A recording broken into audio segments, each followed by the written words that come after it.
Hey everybody, this is a really quick pop-on video, literally.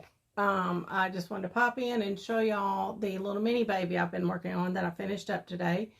And I had mentioned it earlier this morning. This is a little mini silicone baby.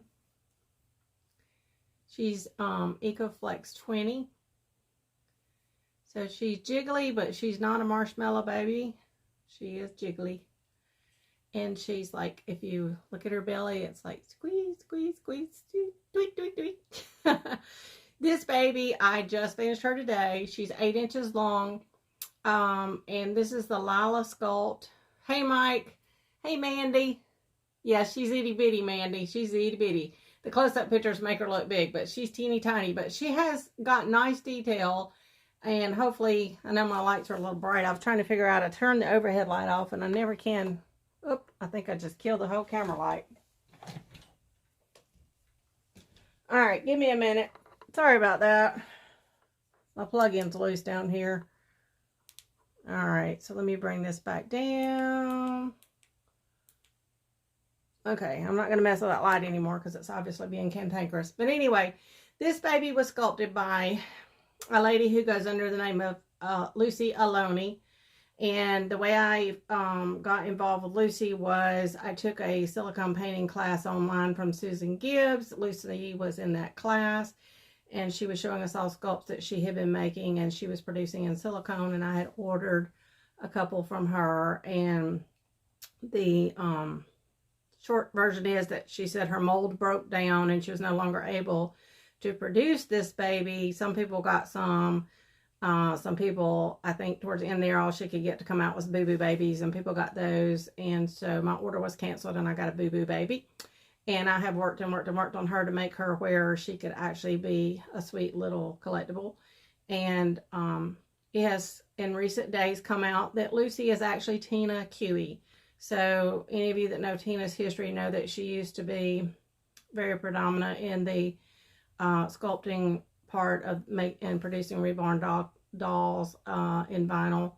And since she had some issues, I'm not going to go into all that, but anyway, she disappeared from the scene for a long period of time. She decided to make a comeback, and she came back under a different name and did not let everybody know who she actually was. So now that has come out. And so anyway, if you like the work of formerly Tina Kewy, now Lucy Aolani, I have a little bitty baby here.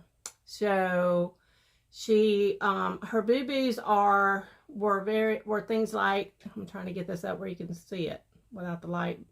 Her hiney was not well defined, and the hiney crease was not sculpted good, and there's unevenness there that I worked and worked and worked on to make that look better.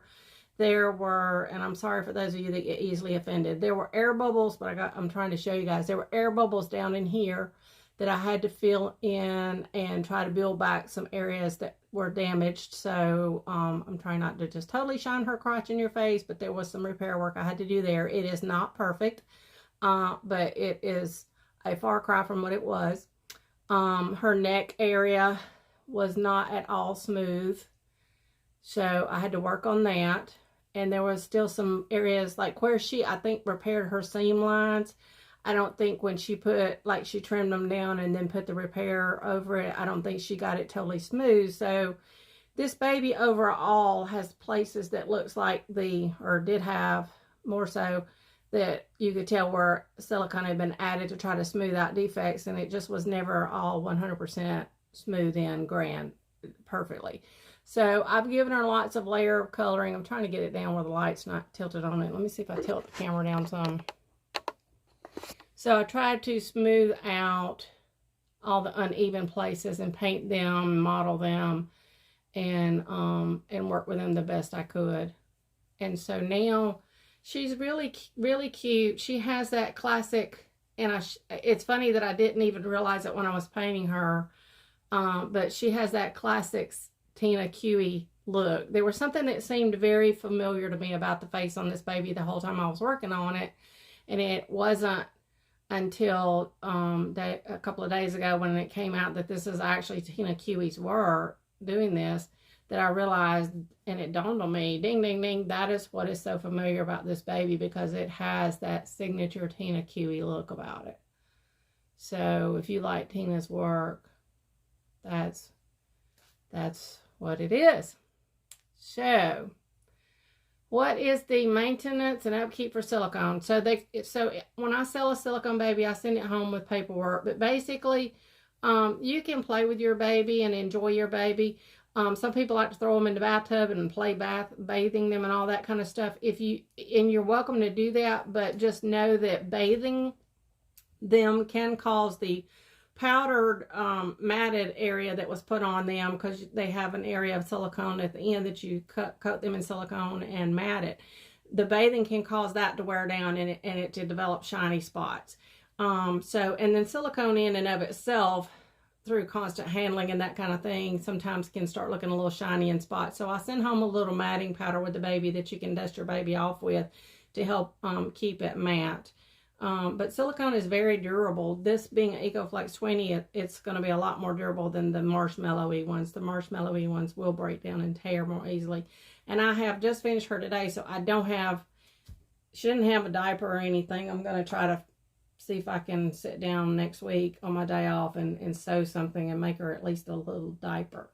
I'm not sure what I'm going to sell this baby for, because I had started out thinking it would be a lot lower, but now that I've got her fixed, even though she's not perfect, she really has come out a lot better than I ever anticipated that she would. So I'm kind of open for offers, I guess, right now. Not sure. So I'm just I'm still mulling this whole thing in my mind. But she's a great little fur silicone for somebody who just wants to see what silicone feels like and that kind of thing. She's, and she's really pretty for display. So I have here a bassinet. Not that I would sell mine, but I'll show you. I've got a bassinet here that I used to display my little resin baby in, that I painted, that was sculpted by Izzy. And so if you have and I bought this actually from Lisa. Her husband cut them down and she made them. And all it is one of those plastic bins like you get for the refrigerator to put food in, or your shelves. And they cut it down and made it like a bassinet shape. And then she made the little mattress thing for the inside of it. And she's put some kind of tubing around here for a little bumper. The only thing I would say I would do differently is that she taped the tubing down with Scotch tape, and I think it should have been glued down with some kind of glue, so I'll probably go back and do that. But anyway, this little baby display is really cute in that. So if you had some kind of little, even just a little bin that wasn't cut down, that you wanted to put a little mattress in and a little baby pad in to use for a bassinet, it would look really cute. So so that's the other thing too. But yeah, she's a cutie. So let me see if I got any questions. Alrighty. So, I've seen a few people, who've reborn this baby, but, I haven't seen a lot of them. I know Carmen McNair did one, and hers, she actually found a cute little outfit for it. And I remember seeing it when she posted it, and it looked really sweet in the outfit. But I don't know where I guess you could probably buy the little itty bitty 8-inch doll clothes, and there are people on Etsy that make those custom-made little itty-bitty 8-inch doll clothes that would probably be perfect for her. But I'm not going to add any more expense to what I've already got into her right now with supplies. So, anyway. So that's what I wanted to show y'all. She is, she's fun to play with, and she's fun to hold. You get that satisfaction of holding silicone, and just, the whole little being able to play with her. It's just a lot of fun. So there she is. So if you're interested in her, let me know. Make me an offer. I can't refuse. I'm kind of attached to her, but then I get attached to every baby I make. Especially the silicones. They're really hard to let go of. But she needs to go find a home so that I can make more. So there we go. Y'all have a good rest of your weekend. I'm going to head back in here now and get a little supper, and I actually was in the middle of a movie and hubby had to go run an errand, so we paused the movie. So I flew in here and rinsed the matting powder off of this baby because she's cured and was ready for her final rinse. And so then I thought I would jump on here and do this. So anyway, y'all have a good one. I'll talk to you later.